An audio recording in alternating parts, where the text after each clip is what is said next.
चाहिए। और याद रखना, आपको और आपके बच्चों को दोनों को मैं वो बात कहने जा रहा हूं जिससे सदाचार दिखता। सदाचारी हम कैसे बने? सबसे पहली चीज है शुद्धि। जैसी शुद्धि वैसी, अरे भाई पूरा खेल बुद्धि ही का तो है, बुद्धि भ्रष्ट तो सब भ्रष्ट। इसलिए इस बुद्धि को बचाना, कहीं बुद्धि ना बिगड़ जाए। जिनकी बुद्धि बिगड़ी है उनका सत्यानाश हो गया, सर्वनाश हो गया। बुद्धि के बिगड़ने से ही तो सर्वनाश होता है। रावण की बुद्धि बिगड़ी, सर्वनाश हुआ। पराई स्त्री को चुरा के ले आया, बुद्धि भी तो भ्रष्ट हो गई थी।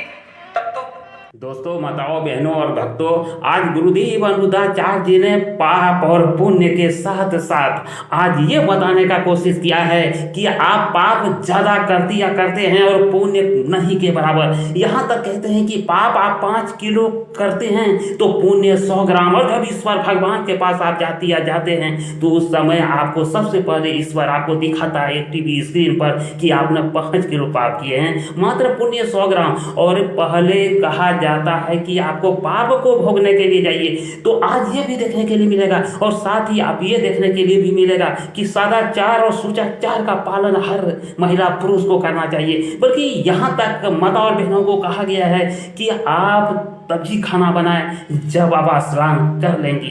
तो आज ये बहनों आपके लिए, माताओं आपके लिए ये वीडियो इन्फॉर्मेटिव है, पूरी वीडियो को देखिएगा।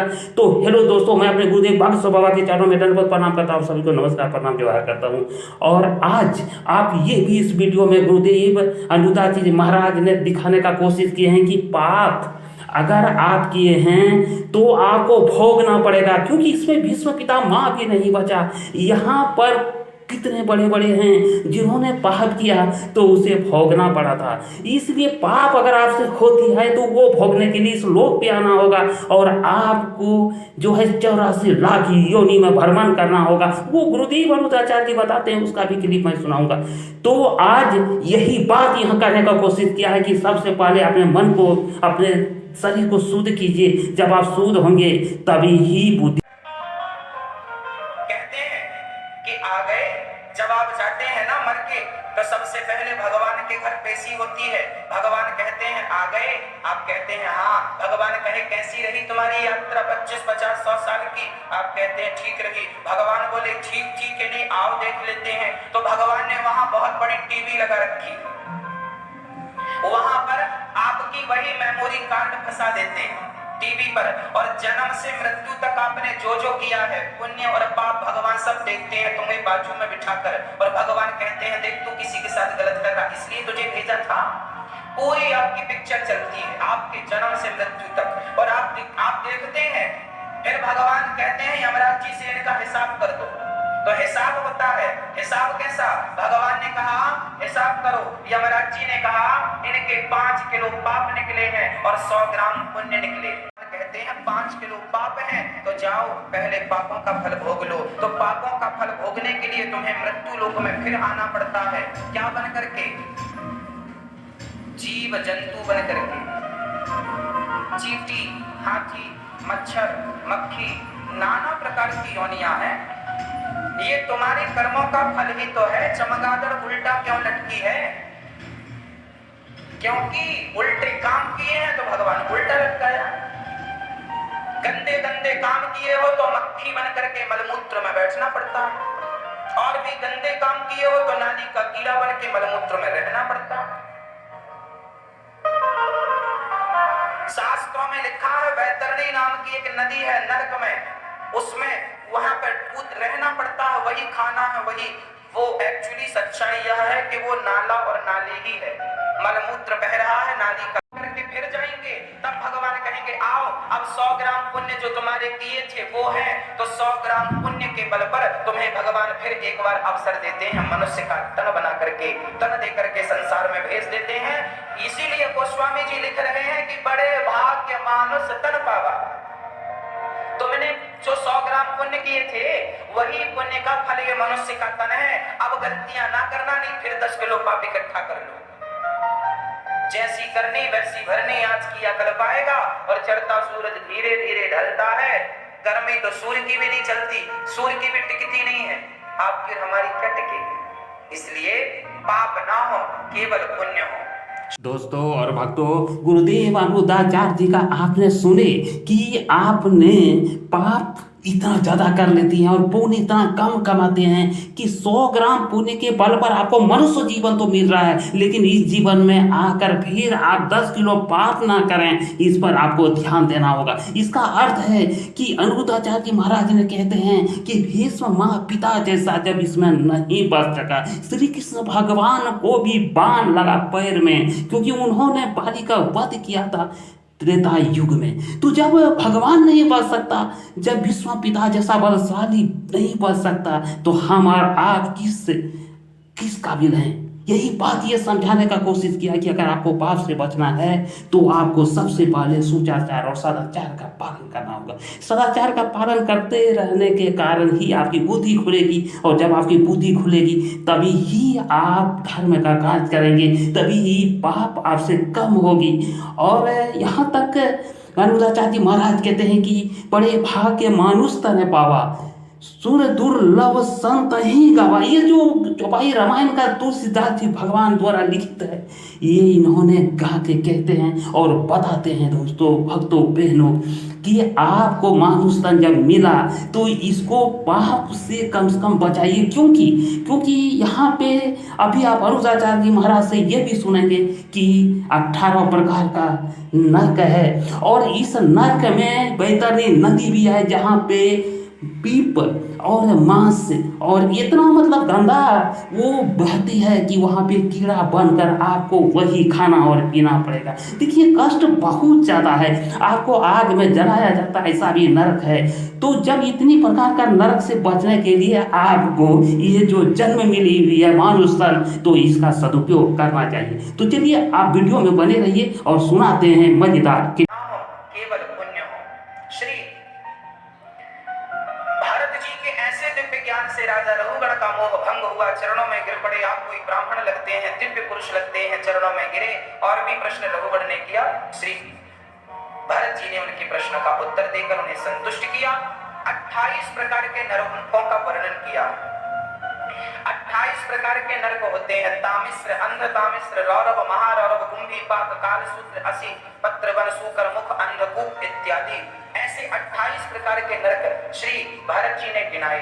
जो जैसा कर्म करता है उसे वैसे नरक में जाकर के यातनाएं भोगनी पड़ती हैं। याद रखना, बचेगा कोई नहीं। भीष्म पितामह ने भी यदि गलती की है तो उन्हें भी बाणों की सैया पर लेट करके उस पाप का फल भोगना पड़ा की है, तो उन्हें भी बाणों की सैया पर लेट करके उस पाप का फल भोगना पड़ा। पितामह भीष्म को बाणों की सैया मिली या नहीं? बोलो, क्यों मिली? क्योंकि पितामह भीष्म से 2 पाप हुए थे। पहला पाप तो पिछले जन्म में हुआ था, एक सांप को कांटों के ढेर में फेंक दिया था पितामह भीष्म ने। भीष्म पितामह पिछले जन्म में ज्यो नाम के देवता थे। ज्यो इनका नाम था ज्यो। श्री पितामह भीष्म सांप को फेंक दिया था आपने कांटों शोभन से, मर गया। इस जन्म में आपको भी कांटों के ढेर अर्थात बाणों की सैया पर लेटना पड़ा। दूसरा पाप, पितामह भीष्म चाहते तो भरी सभा में द्रौपदी की लाज बचा सकते थे। पितामह भीष्म चाहते तो दुशासन को 2 थप्पड़ जमा सकते थे। दुष्ट, अपनी भाभी के साथ तू ऐसा व्यवहार करता है, रिश्ते में वो तेरी भाभी है, 2 थप्पड़ मारते, कौन रोकता? अरे भले राजा का बेटा हो दुशासन और दुर्योधन, पर पितामह भीष्म के सामने ये तो तिनके की तरह थे, इनकी कोई हैसियत नहीं थी। पितामह का बल पराक्रम इतना था, 1-2 थप्पड़ जमाते, द्रौपदी को बचाते, पर नहीं, सामर्थ्यता थी बचाने की, पर फिर भी सहयोग नहीं किया अबला नारी का। उसके पास 1-2 थप्पड़ जमाते, द्रौपदी को बचाते, पर नहीं, सामर्थ्यता थी बचाने की, पर फिर भी सहयोग नहीं किया अबला नारी का। उसके पाप से इन्हें बाणों की सैया भोगनी पड़ी। पाप करना भी पाप है, और पाप को आंखों से देखना भी पाप है, और पाप को सहन करना भी पाप है। पितामह ने पाप को देखा आंखों से, इसलिए बाणों की सैया मिली। भगवान ये कहना चाहते हैं कि गलती पितामह भीष्म भी करेंगे तो उनके पापों का दंड उन्हें भोगना पड़ेगा। तो ऐरे गहरे नट्ठू खेरे की बात नहीं है, जो जैसा करेगा उसे वैसा भोगना पड़ेगा।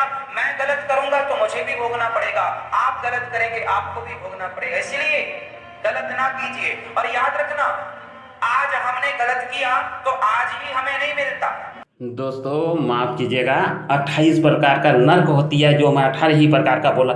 लेकिन दोस्तों जिस तरह की हमारे सनातन धर्म में, हमारे धर्म में लिखी हुई है कि अगर जो पुरुष स्त्री मीट खाते हैं या खाती है तो उसे 8 प्रकार का पाप लगता है, यानी काटने वाले, बनाने वाले, मसाला पीसने वाले, फिर मीट बनाने वाले। उसी तरह से विश्व पिता माँ को भी 3 प्रकार का पाप लगा, क्योंकि उन्होंने आंखों से देखा, उसमें सामर्थ्य थी बचाने का, फिर भी द्रौपदी को उन्होंने नहीं बचाया और उसको बाणों की सैया पर लेटना पड़ा। तो देखिए ये होती है पाप। तो गुरुदेव अनुदाचार्य जी कहते हैं पाप से बचो, जैसे भी बचो। सुनिए वैसी बुद्धि। हमारा कहने का अर्थ ये है कि आप जितनी बार लघु शंका जाओ, चाहे स्त्री हो चाहे पुरुष हो, चाहे बच्चे हो छोटे चाहे बड़े हो, एक चीज घर में बिल्कुल कानून बना लो, नियम बना लो कि आप यदि लघु शंका गए तो आपको 3 कुल्ले तो करना ही है और पांव तो धुलना ही है लघु शंका के बाद। लघु शंका मतलब 1 नंबर।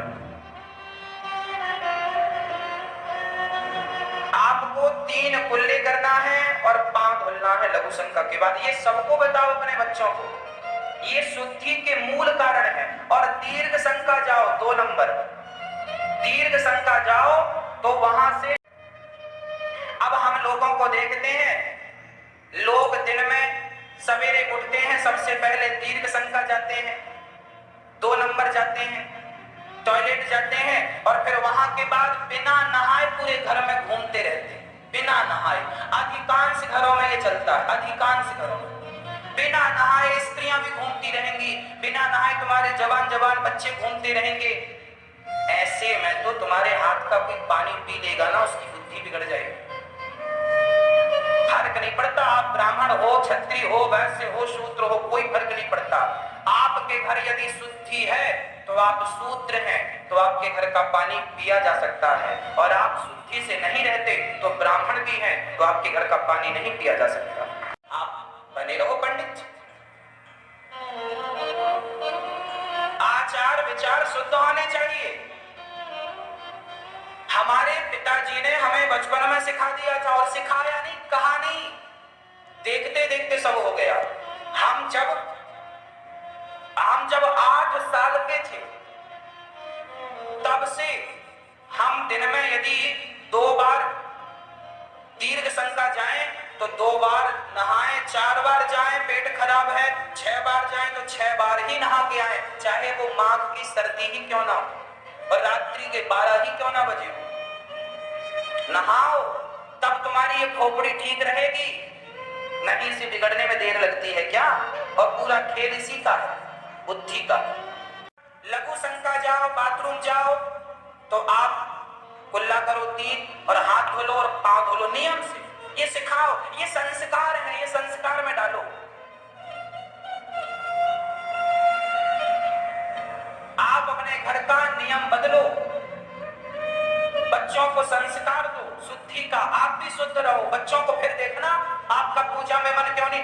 अब पूरा घर आप गए दीर्घ शंका और पूरा घर छू लिया, 12 बजे नहा।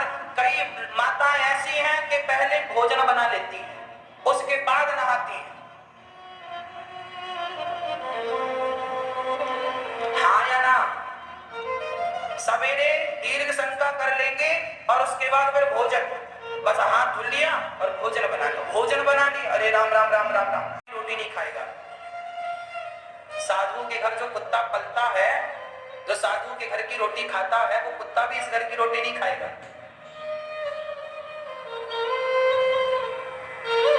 क्या बनाओगे अपने बच्चों से, क्या बनाओगे बच्चों को? शुद्धि जरूरी है, अच्छी शुद्धि, अच्छी बुद्धि। सवेरे स्नान करो, सारे लोग स्नान करने के बाद रसोई में प्रवेश करो और फिर रसोई में प्रवेश करके बढ़िया भोजन बनाओ। भोजन में तुलसी डालो और तुलसी डालकर सबसे पहले भगवान को भोग लगाओ और फिर पूरे घर के लोग वो प्रसाद पाएंगे तो बुद्धि निर्मल होगी, वो जीवन पवित्र होगा, वो रहने लायक घर बनेगा। राक्षसों की तरह जिंदगी मत जिया करो। बुद्धि क्यों भ्रष्ट हो गई? सदाचार बिगड़ गया। एक स्त्री से संबंध बनाया, 9 बच्चे पैदा किए, 10वीं बार पत्नी गर्भवती थी।